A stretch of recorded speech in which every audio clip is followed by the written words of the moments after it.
तो गोल्ड अपने all time high पर ट्रेड कर रहा है। गोल्ड का प्राइस पिछले एक साल के अंदर 60% से ज़्यादा का रिटर्न मिला है। तो आइए जानते हैं इस वीडियो के ज़रिए कि गोल्ड में इतनी बड़ी रैली क्यों हो रही है, इसके पीछे का रीज़न क्या था और अभी जो थोड़ी बहुत करेक्शंस हो रहे हैं इसके पीछे का रीज़न क्या है और आने वाले समय में गोल्ड में इन्वेस्ट करने लायक है कि नहीं है, अगर इन्वेस्ट हो रहा है तो वो कहाँ तक जा सकता है और अभी कितना डाउन गिर सकता है। तो इन सभी बातों पर हम बात करेंगे। लेकिन गोल्ड का प्राइस जब आप किसी से पूछेंगे तो आपको वो कहेगा गोल्ड के प्राइस पल पल बढ़ता जा रहा है। जैसे गोलमाल की एक सीन है जिसमें वसूली बोलता है किसी घर को बेचने के लिए कि पल पल बढ़ता जा रहा है, उसी तरह से गोल्ड का भी रेट है। तो आइए उन पॉइंट पे बात करते हैं जो ये बताता है कि गोल्ड में इतनी बड़ी रैली देखने को क्यों मिली। तो अभी तक आपने अगर चैनल को सब्सक्राइब नहीं किया तो प्लीज़ सब्सक्राइब कीजिए और वीडियो के लास्ट तक बने रहिएगा। तो बात करते हैं गोल्ड में इतनी बड़ी रैली क्यों आई है। तो इसमें कुछ पॉइंट है, मैं पॉइंट एक बार डिस्कस कर लूँगा फिर उसको ब्रीफ करूँगा। तो पहला पॉइंट ये है ग्लोबल अनसर्टेनिटी, ठीक है। दूसरा पॉइंट ट्रेड वॉर, तीसरा पॉइंट फेस्टिवल डिमांड और चौथा जो पॉइंट है वो है सेंट्रल बैंक की जो सेंट्रल बैंक का जो भंडार होता है, ठीक है, वो सोने से भरा जा रहा है। तो इन चारों पॉइंट पे स्टेप बाय स्टेप बात करते हैं। पहला पॉइंट था कि ग्लोबल अनसर्टेनिटी, मतलब कि पूरे विश्व में क्या कब हो जाएगा, किससे कौन देश लड़ जाएगा, ठीक है, और ये किसी को आइडिया नहीं है। तो होता क्या है कि जब डर का माहौल होता है, लोगों में बहुत डर होता है, तो सबसे सेफ इन्वेस्टमेंट जो माना जाता है वो गोल्ड को माना जाता है। तो अब आपने देखा कि इधर रसिया यूक्रेन, फिर इधर बीच में गाजा, इजराइल, ईरान, ठीक है, इन सभी देशों के बीच में युद्ध छिड़े हुए थे, अभी भी चल रहे हैं। हालांकि अब इन डर के माहौल में इन्वेस्टरों के पास या आम जन के पास जो था कि भाई पैसे हैं तो उसको कहाँ इन्वेस्ट किया जाए, तो कंपनी में इन्वेस्ट कर नहीं सकते, शेयर मार्केट का कोई भरोसा नहीं है। तो उन्होंने क्या किया कि उन्होंने गोल्ड में इन्वेस्ट करना शुरू किया। तो गोल्ड में जब इन्वेस्ट किया, गोल्ड की डिमांड बढ़ी तो वो प्राइस ऊपर चला गया, ठीक है। दूसरी अगर उसकी बात करें तो हम जो ट्रेड वॉर चल रहा था, ठीक है, कि कभी यूएस 50% टैरिफ भारत पे लगा रहा था, 100% चाइना पे लगा रहा था। तो ऐसे क्या हुआ कि जो इन्वेस्टर थे तो उनके बीच में भी एक डर का माहौल था कि हम कंपनियों में, आईटी सेक्टर में, किसी भी सेक्टर की कंपनियों में इन्वेस्टमेंट क्यों करें। अगर हम करेंगे तो हो सकता है कि वहाँ से 80, 20, 30%, 40% का करेक्शन आ जाए तो हमारे पैसे डूब जाएंगे। तो इससे अच्छा ये है कि गोल्ड में हम इन्वेस्ट कर देते हैं। तो वहाँ से गोल्ड में इन्वेस्टमेंट शुरू हुआ, गोल्ड लोग खरीदने लगे और उससे वो तेजी से जो प्राइस बढ़ने लगा। तीसरा पॉइंट ये था कि जो फेस्टिवल डिमांड है, भारत में क्या होता है कि 2-3 महीने बहुत फेस्टिवल बहुत ज़्यादा होते हैं, जैसे दिवाली, धनतेरस, नवरात्रि, गणेश चतुर्थी, तो बहुत सारे फेस्टिवल आते हैं। इस फेस्टिवल में लोग सोना खरीदते हैं जो शुभ माना जाता है। और उसमें क्या हुआ कि डिमांड बढ़ी, डिमांड बढ़ने के बाद क्या हुआ कि रेट हाई चला गया, ठीक है। चौथा जो रीज़न है ये है कि हर देश का एक सेंट्रल बैंक होता है, ठीक है, जो सेंट्रल बैंक होता है उसमें क्या होता है कि वो विदेशी मुद्रा भी इकट्ठा करते हैं।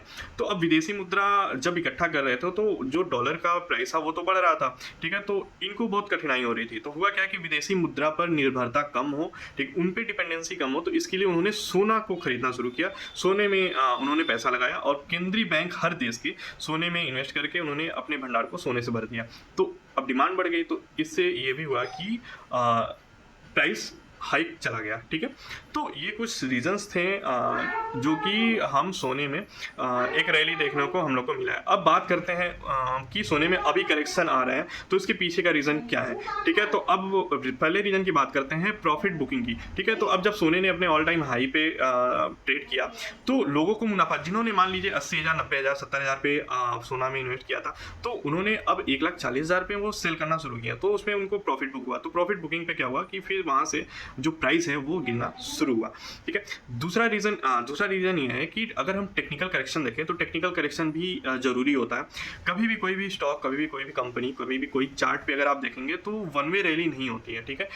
वो मतलब कि उसके चलने की जो चाल होती है वो होता है एक सीढ़ी नुमा, ठीक है। पहले अब अचानक से हाई बन गया, ठीक है, चार्ट में अगर आप कैंडल देखेंगे तो अचानक से ऊपर गया, अब वो करेक्शन आएगा, ठीक है, 20-30% करेक्शन आएगा, फिर ऊपर जाएगा, फिर करेक्शन आएगा, फिर ऊपर जाएगा। तो इस तरह से शेयर मार्केट चलता है, ठीक है। तो सोने का भी यही था कि उसमें चार्ट में करेक्शन आना था, जो कि इस समय दिख रहा है। सोना इस समय 1,20,000, 1,25,000 पे ट्रेड कर रहा था, जहां सोना 1,00,000-1,50,000 के आसपास ट्रेड कर रहा था, ठीक है। तो ये 2 पॉइंट थे। तीसरा पॉइंट ये है कि अभी यूएस और चाइना में कुछ पॉजिटिव ट्रेड, मतलब कि मार्केट में न्यूज़ हो रहा है कि चाइना और यूएस में ट्रेड का जो एक मीटिंग होने वाली है उसमें कुछ पॉजिटिव रिस्पॉन्स मिल सकता है। तो उस माहौल में भी लोगों ने सोने में इंटरेस्ट दिखाना कम कर दिया है और उन्होंने हो सकता है कि वो चाइना की कुछ कंपनी में या शेयर मार्केट के अदर सेगमेंट में वो इन्वेस्टमेंट करने का प्लान बना रहे हैं। चौथा पॉइंट, अगर हम चौथे पॉइंट की बात करें कि सोने में करेक्शन क्यों आ रहा है, ठीक है, तो उसमें ये हो सकता है कि अभी डॉलर जो है स्ट्रांग हुआ है, तो डॉलर स्ट्रांग जब होता है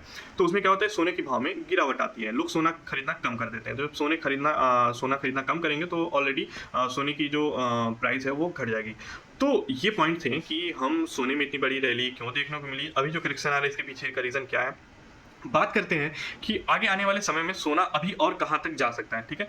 तो देखिए सोने में अभी जो करेक्शंस आए हैं वो बहुत ज़्यादा करेक्शन नहीं होगा, इसलिए क्योंकि जो अभी लोगों ने प्रॉफिट बुक किया हुआ है, ठीक है, तो इस वजह से इसमें करेक्शन देखने को मिला और बहुत बड़ा रीज़न नहीं है।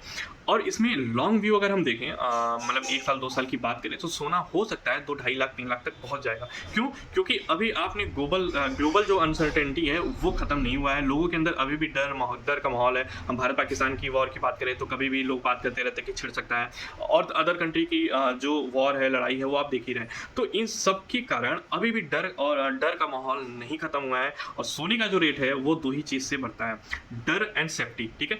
मार्केट में अगर फियर है, ठीक है, तो उसको हटाने के लिए लोग सेफ जगह भागते हैं। तो सोना सबसे सेफ इन्वेस्टमेंट माना जाता है, जो कि पारंपरिक भी इन्वेस्टमेंट लोग करते हैं, जिनको शेयर मार्केट का नॉलेज नहीं है वो भी इन्वेस्टमेंट करते हैं, और जिनको शेयर मार्केट का नॉलेज है वो तो करते ही करते हैं, ठीक है। तो लॉन्ग व्यू अगर सोने पे हम देखें तो अभी भी सोने में अच्छा खासा पोटेंशियल है, अभी आप इसको बाई कर सकते हैं और इसमें अच्छा खासा एक ग्रोथ देखने को मिल सकता है। और अगर भारत की बात करें तो भारत में सोना कभी कम होने वाला नहीं है, क्योंकि जब फेस्टिवल का सीजन खत्म होता है देन शादी ब्याह का जो होता है, माहौल होता है, महीना होता है, वो शुरू हो जाता है। तो सोने की डिमांड भारत में कभी कम नहीं होती है और नहीं होगी। तो सोना अभी भी एक सुरक्षित इन्वेस्टमेंट है और सोने में अभी इन्वेस्टमेंट किया जा सकता है। तो ये पूरा ब्रीफ था सोने को, गोल्ड के प्राइस को लेकर, गोल्ड को लेकर। तो चैनल को जरूर सब्सक्राइब कर लीजिएगा, ऐसे इंटरेस्टिंग जो फैक्ट है, इंटरेस्टिंग जो टॉपिक है हम लाते रहेंगे।